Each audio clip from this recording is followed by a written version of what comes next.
അയ്യപ്പേട്ട, ഓ കണ്ണൂർ രാഷ്ട്രീയം അതിലിപ്പോൾ ചില പിടിവലികളൊക്കെ തുടങ്ങിയെന്നാണ് അറിയുന്നത്. അതായത് MP നികേഷ് കുമാറിന് മത്സരിക്കാൻ ഒരു ഇടം കൊടുക്കേണ്ടതുണ്ട്. അതുപോലെ തന്നെ ജില്ലാ സെക്രട്ടറി ആയിട്ടുള്ള KK രാഗേഷിനും ഇടം കൊടുക്കേണ്ടതുണ്ട്. ഇപ്പുറത്ത് ദിവ്യയും വന്നിട്ടുണ്ട്, കല്യാശ്ശേരി. അപ്പോൾ ഇതിൻ്റെ ഒരു മൽപ്പിടുത്തങ്ങൾ ഇവിടെ തുടങ്ങിക്കഴിഞ്ഞു എന്ന് കേൾക്കുന്നു. എന്താണ് അവസ്ഥ? അല്ല, ഇനി നിയമസഭാ തെരഞ്ഞെടുപ്പിന് വളരെ കുറച്ച് നാളുകളേ ഉള്ളൂ. അതെ, ഈ പറയുന്ന രീതിയിൽ നേതാക്കൾ അല്ലെങ്കിൽ പാർട്ടി തന്നെ അത്തരം ചിന്തകളിലേക്ക് വന്നിട്ടുണ്ട്. തിരുവനന്തപുരം ജില്ലയിൽ പിന്നെ CPM എന്ന് പറയുന്ന പാർട്ടി 3 തവണ മത്സരിച്ചവരെ നിർത്തണ്ട എന്നൊക്കെ ആദ്യം പറഞ്ഞെങ്കിലും ചിലർക്കൊക്കെ ഇളവ് കിട്ടാൻ സാധ്യതയുണ്ട്. അപ്പോൾ നമ്മൾ പറയുന്നത് കണ്ണൂരത്തെ കാര്യമാണ്. കണ്ണൂരത്തെ കാര്യത്തിൽ KK രാഗേഷിനെ മുഖ്യമന്ത്രിയുടെ പ്രൈവറ്റ് സെക്രട്ടറി ആയിരുന്നു. ഈ KK രാഗേഷ് തിരിച്ച് കണ്ണൂരിലേക്ക് കൊണ്ടുവന്ന് ജില്ലാ സെക്രട്ടറി ആക്കിയത് തന്നെ KK രാഗേഷിനെ ഒരു MLA ആക്കി കൊണ്ടുവരണം എന്ന പിണറായി പക്ഷത്തിൻ്റെ അല്ലെങ്കിൽ പിണറായിയുടെ തന്നെ ആവശ്യമാണ്. അപ്പോൾ അതുകൊണ്ടാണ് ജില്ലാ സെക്രട്ടറിയായിട്ട് KK രാഗേഷ് വരികയാണ്. അപ്പോൾ പാർട്ടിയെ അറിയുന്നവരും കണ്ണൂർ തന്നെ ഉള്ളവർ പറയുന്നത് കണ്ണൂരിന് ആകെ എത്ര വിസ്തൃതി ഉണ്ട് എന്ന് പോലും അറിയാത്ത ആളാണ് KK രാഗേഷ് എന്നാണ് പറയുന്നത്. KK രാഗേഷിന് കണ്ണൂർ എത്ര ഗ്രാമങ്ങളുണ്ടെന്ന് പോലും അറിയില്ല, എത്ര പഞ്ചായത്ത് ഉണ്ടെന്ന് പോലും അറിയില്ല. അപ്പോൾ അങ്ങനെയുള്ള KK രാഗേഷിനെ ഇനിയിപ്പോൾ അവർ MLA ആക്കാൻ മത്സരിക്കാൻ നിർത്താനുള്ള ഇതുണ്ടാവും. അതൊന്ന്. അപ്പോൾ അത് സീറ്റ് എന്ന് പറയുന്നത് ഷുവർ സീറ്റ് കൊടുക്കുള്ളൂ. 2, MP നികേഷിൻ്റെ കാര്യം. MP നികേഷ് എന്ന് പറയുന്ന പഴയ പിന്നെ കണ്ണൂർ സിംഹമായിരുന്ന MP രാഘവൻ്റെ മകൻ. അദ്ദേഹം പഠിച്ച സമയത്തൊക്കെ KSUവിലൊക്കെ മാർവാൻസ് കോളേജിൽ അദ്ദേഹം KSUവിൻ്റെ ചെയർമാനായിരുന്നു, നികേഷ് കുമാർ. അതെ, തിരുവനന്തപുരത്ത് മാർവാൻസ് കോളേജിൽ അദ്ദേഹത്തിൻ്റെ അച്ഛൻ അന്ന് പിന്നെ LDF വിട്ട് പിന്നെ UDFിലേക്ക് വന്ന് തുറമുഖ മന്ത്രിയൊക്കെ ആയിരിക്കുന്ന സഹകരണ തുറമുഖ മന്ത്രിയൊക്കെ ആയിരുന്നു. കരുണാകരൻ്റെ മന്ത്രിസഭയാണെന്നാണ് തോന്നുന്നത്. ഏതായാലും അദ്ദേഹത്തിൻ്റെ അച്ഛൻ മന്ത്രിയാക്കിയ സമയത്ത് MP നികേഷ് തിരുവനന്തപുരത്തുണ്ട്. തിരുവനന്തപുരത്ത് പിന്നെ മാർവാൻസ് കോളേജിൽ KSUക്കാരനായിരുന്നു. കാലങ്ങൾ കഴിയുമ്പോൾ അദ്ദേഹത്തിൻ്റെ അച്ഛൻ്റെ ആദ്യത്തെ പാർട്ടിയായ അദ്ദേഹത്തിൻ്റെ അച്ഛനുണ്ടായിരുന്ന കമ്മ്യൂണിസ്റ്റ് പാർട്ടിയിലേക്ക് തന്നെ CPMലേക്ക് തന്നെ അദ്ദേഹം തിരിച്ചു വരുമ്പോൾ, മാധ്യമപ്രവർത്തനമൊക്കെ നിർത്തി തിരിച്ചു വരുമ്പോൾ അദ്ദേഹത്തിന് ഇപ്പോൾ മീഡിയയുടെ ചുമതല കൂടെ കൊടുത്തിരിക്കുകയാണ്. CPM ഇപ്പോൾ മീഡിയ ചുമതല കൂടെ അദ്ദേഹത്തിന് കൊടുത്തിരിക്കുകയാണ്. അപ്പോൾ അങ്ങനെ വന്ന് അദ്ദേഹത്തിനും ഒരു സീറ്റ് കൊടുക്കണം, അദ്ദേഹത്തിന് തീർച്ചയായിട്ടും ഒരു സീറ്റ് കൊടുക്കണമെന്ന് CPM തീരുമാനിച്ചിട്ടുണ്ടെന്നാണ് പറയുന്നത്. അത് കണ്ണൂർ കല്യാശ്ശേരി കൊടുക്കണോ അതോ ഇനി തൃക്കരിപ്പൂർ കൊടുക്കണോ എന്ന് ആലോചിക്കുന്നുണ്ട്. ഏതായാലും തൃക്കരിപ്പൂരിനാണ് സാധ്യത എന്ന് പറയുന്നു. കാര്യം കഴിഞ്ഞ തവണ അദ്ദേഹം അഴീക്കോട് മത്സരിച്ച് തോറ്റതാണ്. അഴീക്കോട് ഇപ്പോൾ സുമേഷ് എന്ന് പറയുന്ന സുമേഷാണ് ഇപ്പോഴത്തെ MLA. സുമേഷ് ഈ PP ദിവ്യ കണ്ണൂർ ജില്ലാ പഞ്ചായത്ത് പ്രസിഡന്റ് ആകുന്നതിന് മുമ്പ് സുമേഷ് ആയിരുന്നു ജില്ലാ പഞ്ചായത്ത് പ്രസിഡന്റ് ആയത്. അഴീക്കോടൊക്കെ പാർട്ടിക്ക് ഷുവർ സീറ്റാണ്. അവിടെയാണ് KM ഷാജി നികേഷിനെ തോൽപ്പിച്ചത്. അപ്പോൾ ഇത്തരത്തിൽ കണ്ണൂർ പൊളിറ്റിക്സിനകത്ത്, കണ്ണൂർ രാഷ്ട്രീയത്തിൽ ഈ സീറ്റിൻ്റെ ചില ചർച്ചകളൊക്കെ നടക്കുന്നുണ്ട്. പിന്നെ TV രാജേഷ് എന്ന പഴയ നേതാവ്, TV രാജേഷിൻ്റെയൊക്കെ കാര്യത്തിൽ ഏതാണ്ട് തീരുമാനമായി. TV രാജേഷൊക്കെ മൂലയ്ക്ക് ഇരുത്തേണ്ട. കാരണം TV രാജേഷ് ഇപ്പോൾ ജില്ലാ സെക്രട്ടറി ആകാൻ യോഗ്യത ഉണ്ടായിരുന്ന ഒരാളാണ്. അവിടെയാണ് KK രാഗേഷ് കയറി വന്നത്. അങ്ങനെ വരുമ്പോൾ പിണറായിയുടെ കണ്ണൂർ പൊളിറ്റിക്സിൽ പിണറായിയുടെ അപ്രമാദിത്യമാണ് ഈ കാണുന്നതൊക്കെ. ഇപ്പോൾ P ജയരാജൻ്റെ കരിയർ ഏതാണ്ട് അവസാനിക്കാറായി. P ജയരാജനെ CCയിലേക്ക് പോലും കൊണ്ടുവന്നില്ല. അദ്ദേഹത്തിനേക്കാളും താരതമ്യേന പാർട്ടിയിൽ ജൂനിയറായ MP ജയരാജനെ കൊണ്ടുവന്നു. EP ജയരാജൻ ഇപ്പോൾ CCയിലുണ്ട്. അങ്ങനെ നിരവധി പ്രശ്നങ്ങൾ. ചേട്ടാ, അങ്ങനെയാണെങ്കിൽ കല്യാശ്ശേരിയിൽ അങ്ങനെയാണ് എന്നുണ്ട്. കല്യാശ്ശേരിയിലാണെങ്കിൽ ദിവ്യ ഉണ്ട്. അവിടെ ദിവ്യയ്ക്ക് ആദ്യം മുതലേ പറഞ്ഞു വെച്ചിട്ടുള്ളൊരു സീറ്റ് കൂടിയാണ് എന്നാണ് പറഞ്ഞു കേൾക്കുന്നത്. പിന്നെ രാഗേഷ് കല്യാശ്ശേരിയിലേക്ക് വരികയാണ് എന്നുണ്ടെങ്കിൽ ഇവർ തമ്മിലൊരു മത്സരം, അതെ, ഒരു മത്സരം ഉണ്ടാവില്ല. അതങ്ങനെ പറയുകയാണെന്നുണ്ടെങ്കിൽ ചിലപ്പോൾ രാഗേഷിന് തന്നെയായിരിക്കും ആ സാധ്യത വരാനുള്ള കാര്യം. കാര്യം PP ദിവ്യ ഇങ്ങനെ കുറ്റാരൂപതയായിട്ടൊക്കെ നിൽക്കുമ്പോൾ അത് ചിലപ്പോൾ PP ദിവ്യയ്ക്ക് കൊടുത്തു എന്ന് വരാനുള്ള സാധ്യത കുറവാണ്. കാര്യം KK രാഗേഷ് എന്ന് പറയുന്നത് മുഖ്യമന്ത്രിക്ക് ഏറ്റവും വേണ്ടപ്പെട്ട ആളാണ്. അതുകൊണ്ടാണ് അദ്ദേഹത്തിന് ഇപ്പോൾ പിന്നെ പ്രൈവറ്റ് സെക്രട്ടറി ആയിരുന്നു. മുഖ്യമന്ത്രിയുടെ പ്രൈവറ്റ് സെക്രട്ടറി നിസ്സാര പോസ്റ്റല്ല. അവിടുന്ന് അദ്ദേഹത്തിന് ജില്ലാ സെക്രട്ടറി ആക്കുമ്പോൾ തീർച്ചയായിട്ടും പിണറായി വിജയൻ വിമാനമാർഗമാണ് ഇവിടുന്ന് കണ്ണൂർ ചെന്ന് ഈ തീരുമാനം എടുത്തതെന്നാണ് പറയപ്പെടുന്നത്. അപ്പോൾ അതുകൊണ്ട് KK രാഗേഷിനായിരിക്കും കല്യാശ്ശേരിയിൽ ഫസ്റ്റ് പ്രിഫറൻസ് വരാനുള്ള സാധ്യത, പരിഗണന വരാൻ സാധ്യത KK രാഗേഷിനാകും. അവിടെ ദിവ്യ തള്ളിപ്പോകാനാണ് സാധ്യത. പിന്നെ മറ്റേതെങ്കിലും സീറ്റ് കൊടുക്കുമോ എന്നുള്ളത് പാർട്ടി ആലോചിച്ച് തീരുമാനിക്കേണ്ടി വരും. പാർട്ടിയുടെ തീരുമാനമായതുകൊണ്ട് നമുക്ക് എവിടെ ഇപ്പോൾ പറയാൻ കഴിയില്ല. ഏതായാലും കണ്ണൂര് MP നികേഷ് എന്ന് പറയുന്ന ഒരാളുടെ പേര് കൂടെ വരുമ്പോൾ അത് MP നികേഷിനെ ഷുവറായിട്ട് നിർത്തണം. അത് പിന്നെ തൃക്കരിപ്പൂർ എന്ന് പറയുമ്പോൾ നയനാർ മത്സരിച്ച സ്ഥലമൊക്കെയാണ്. അപ്പോൾ അതൊരു ഷുവർ സീറ്റാണ്. കാര്യം അഴീക്കോട് അദ്ദേഹം തോറ്റത് കൊണ്ട് ഇനി അദ്ദേഹം തോക്കാനും പാടില്ല. നികേഷ് ഇനി തോക്കാൻ പാടില്ല. നികേഷ് ഇനി കൂടി തോറ്റിട്ടുണ്ടെങ്കിൽ നികേഷിന് പിന്നെ രാഷ്ട്രീയ അല്ല, ഭാവിയില്ല. പിന്നെ അദ്ദേഹത്തിന് പാർലമെന്ററി വ്യാമോഹമൊക്കെ വെറുതെ ആവും. പിന്നെ അദ്ദേഹത്തിന് പാർട്ടിയിൽ എന്തെങ്കിലും മീഡിയ പരിപാടികളും മറ്റുമൊക്കെ ആയിട്ട് നിൽക്കാനേ പറ്റുള്ളൂ. പൊതുവേ അദ്ദേഹം ഒരു ജെന്യൂൻ പത്രപ്രവർത്തകനാണ്.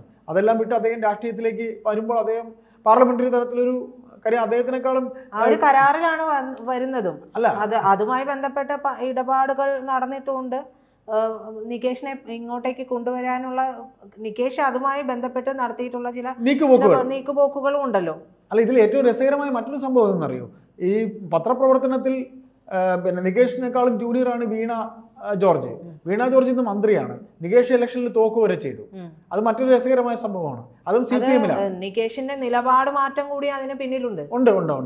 നികേഷിന് യാതൊരു എളുപ്പമില്ലാതെയാണ് അവസാനം CPM ലേക്ക് പോയത്. തീർച്ചയായിട്ടും. നികേഷിന്റെ ജ്യേഷ്ഠൻ അതിനെതിരെ പറയുകയും ഒക്കെ ചെയ്തതാണ്. അതെ, പറയുകയും ഒക്കെ ചെയ്ത സാഹചര്യമുണ്ട്. അപ്പൊ ഒരു നിലപാടില്ലായ്മ, ഇത് നികേഷ് MBR-നോട് നികേഷ് ഇത് ചെയ്യണമായിരുന്നു എന്നുള്ള ചോദ്യം പോലും ഉയർന്ന സമയങ്ങൾ. അതൊക്കെ കാലങ്ങൾക്ക് മുമ്പ് അത് ചോദിച്ചതാണ്. അതിന് ഇനിയിപ്പോ വലിയ പ്രസക്തി, അതുകൊണ്ട് പ്രസക്തിയില്ല എന്ന് ഞാൻ പറയാതിരിക്കുന്നത് എന്തുകൊണ്ടാന്ന് വെച്ചിട്ടുണ്ടെങ്കിൽ ആ കാര്യമാണ്. നികേഷ് കുമാറിനെ പാർട്ടിക്ക് വേണമെങ്കിൽ ഏത് സ്ഥാനം വേണമെങ്കിലും കൊടുക്കാം. പക്ഷെ നികേഷ് കുമാറിനെ സ്വീകരിക്കണമോ വേണ്ടയോ എന്നുള്ളത് അത് ജനങ്ങളുടെ തീരുമാനമാണല്ലോ. അപ്പോൾ നികേഷ് കുമാറിനെ ജനം വിലയിരുത്തുന്നത് എന്തൊക്കെ പറഞ്ഞാലും ഈ MBR-ന്റെ ഈ പറഞ്ഞ പോലുള്ള കാര്യങ്ങളിൽ എടുത്തിട്ടുള്ള നിലപാടുകൾ അനുസരിച്ചിട്ടാണ്. പ്രത്യേകിച്ച് നിലപാടില്ലാത്ത ഒരു മനുഷ്യൻ എന്നുള്ളത്. കാരണം നികേഷ് മത്സരിക്കുന്ന സമയത്ത് ഞാൻ കണ്ണൂരുള്ള സമയത്ത് അവിടെ നിന്ന് മുഴുവൻ പറഞ്ഞു കേട്ടത് നിലപാടില്ലായ്മയെക്കുറിച്ചാണ്. കണ്ണൂരിലെ ജനങ്ങൾ എന്ന് പറയുന്നത് കൃത്യമായിട്ടും ഒരു രാഷ്ട്രീയമുള്ളവരാണ്. അവർക്ക് നിലപാട് എന്നുള്ളത് പ്രധാനപ്പെട്ടതാണ്. ഒരു ഒഴുക്കൻ മട്ടിലുള്ള കാര്യത്തിലേക്ക് പോകുന്ന ആളുകളല്ല പ്രത്യേകിച്ച് കണ്ണൂർക്കാർ. അപ്പോൾ അതുകൊണ്ട് തന്നെ അവർക്ക് ആ നിലപാടില്ലായ്മയെക്കുറിച്ച് ആ ഒരു സമയം മുഴുവനും കേട്ടുകൊണ്ടിരുന്നതാണ്. കാലം ഇങ്ങോട്ട് പോന്നിട്ടുണ്ടാകാം, മാറിയിട്ടുണ്ടാകാം, രാഷ്ട്രീയ സാഹചര്യവും മാറിയിട്ടുണ്ടാകും. പക്ഷേ നികേഷ് കുമാർ എന്ന് പറയുന്നത് ഈ നിലപാടില്ലാത്ത ഒരു വ്യക്തിത്വമായിട്ട് കണ്ണൂർക്കാരുടെ മനസ്സിൽ സ്ഥാപിക്കപ്പെട്ടതുകൊണ്ട് ഇനി കൊണ്ടുവന്ന് നിർത്തിയാലും പിന്നീട് അദ്ദേഹത്തെ കുറിച്ച് നോക്കിയിട്ടുണ്ടെങ്കിൽ അദ്ദേഹം കൃത്യമായി വളരെ വ്യക്തിമുദ്ര പതിപ്പിച്ചിട്ടുള്ള ഒരു ജേർണലിസ്റ്റാണ്.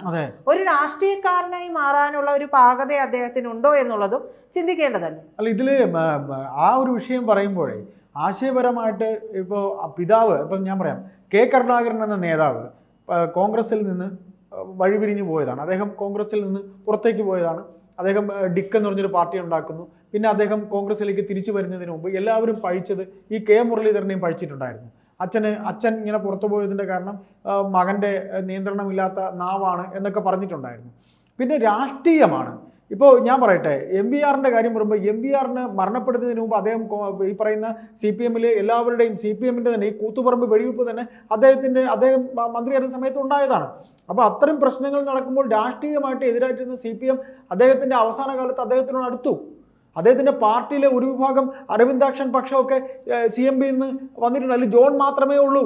അതുകൊണ്ട് എന്ത് സംഭവിച്ചു? പുഷ്പൻ ആരാണ് എന്നുള്ളതിന് ഉത്തരമില്ലാതെയായി പോയി. അല്ല, പുഷ്പൻ ആരാണ് എന്നുള്ളതല്ല, പാർട്ടി ഒരു പരിധി വരെ CPM എന്ന് പറയുന്ന പാർട്ടി പുഷ്പനെ നോക്കിയിരുന്നു, പുഷ്പനെ സംരക്ഷിച്ചിരുന്നു, പുഷ്പന്റെ കുടുംബത്തെ നോക്കിയിരുന്നു, എല്ലാം ശരിയാണ്. അപ്പോൾ MBR-ന്റെ മകൻ എന്ന പരിഗണന തന്നെയാണ് MV നികേഷിന് കിട്ടുന്നത്. പക്ഷേ MV നികേഷിന് ആ പരിഗണന കിട്ടുന്നുണ്ട്, പാർട്ടിയിൽ നിന്ന് കിട്ടുന്നുണ്ട്. അതൊരു വലിയ ഘടകം തന്നെയാണ്, പാർട്ടി വലിയ ഘടകമാണ്. പക്ഷെ ആ പരിഗണനയോടുകൂടി ജനങ്ങൾക്ക് ഇടയിലേക്ക് ഇറങ്ങുന്ന നികേഷിനെ സ്വീകരിക്കണമോ വേണ്ടയോ എന്നുള്ളത് ജനങ്ങളുടെ ഓപ്ഷൻ അല്ലേ? അല്ല, അത് ജനങ്ങളുടെ ഓപ്ഷൻ ആണ്. എങ്കിലും നികേഷ് കുമാറായി തന്നെ വരുത്തി വെച്ച കുറേയധികം അദ്ദേഹത്തിന്റെ പ്രകടനപരത, അദ്ദേഹം MLA ആവാൻ സ്ഥാനാർത്ഥിയാകുന്ന സമയത്ത് അദ്ദേഹം കാണിച്ച കുറെ പൊട്ടത്തരങ്ങളുണ്ട്.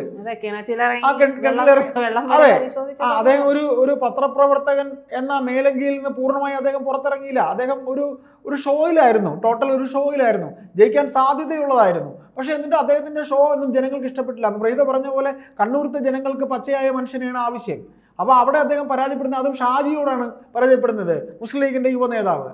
അപ്പോൾ അങ്ങനെ നമ്മൾ പറഞ്ഞു വരുമ്പോൾ MBR-ന്റെ മകൻ എന്ന പരിഗണന വെച്ചുകൊണ്ട് തന്നെയാണ് MV നികേഷിനെ ഇപ്പോഴും ഇവർ ചുമക്കുന്നത്. അങ്ങനെ ചുമക്കുന്നതിൻ്റെ ഫലമായിട്ട് തന്നെയാണ് അദ്ദേഹത്തിന് ഈ പറയുന്ന ഷുവർ സീറ്റായ തൃക്കരിപ്പൂര്, അതായത് കണ്ണൂരും വിട്ട് കാസർഗോഡേക്കാണ് പോകുന്നത്. കാസർഗോഡൊക്കെ ഈ തൃക്കരിപ്പൂരൊക്കെ നയനാർ മത്സരിച്ച സ്ഥലമാണ്. നയനാർ ജയിച്ചത്, നയനാർ ഒരിക്കൽ 87 മറ്റോ ആണെന്ന് തോന്നുന്നു അദ്ദേഹം മുഖ്യമന്ത്രി ആകുന്നത്. പാർട്ടി സെക്രട്ടറി ആയിരിക്കും അദ്ദേഹത്തിന് മുഖ്യമന്ത്രി ആക്കിയിട്ട് അദ്ദേഹം പിന്നെ രണ്ടാമത് മത്സരിച്ച് ജയിക്കുന്നത് അവിടെ നിന്ന്, തൃക്കരിപ്പൂരിൽ നിന്നാണ്.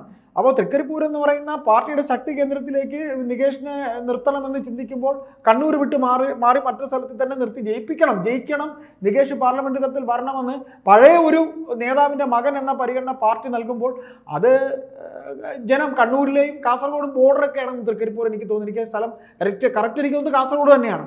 അപ്പോൾ അത് ജനം സ്വീകരിക്കുമെന്ന് തന്നെ നമുക്ക് കരുതാം. ജനം ഒരു വേള പഴയതെല്ലാം മറക്കും, അദ്ദേഹത്തിലെ പത്രപ്രവർത്തനെയും മറക്കും, അദ്ദേഹം വരികയല്ലേ, വരട്ടെ, ഒരു ചെറുപ്പക്കാരനല്ലേ എന്ന് കരുതുമെന്ന് തന്നെ നമുക്ക് ധരിക്കാം.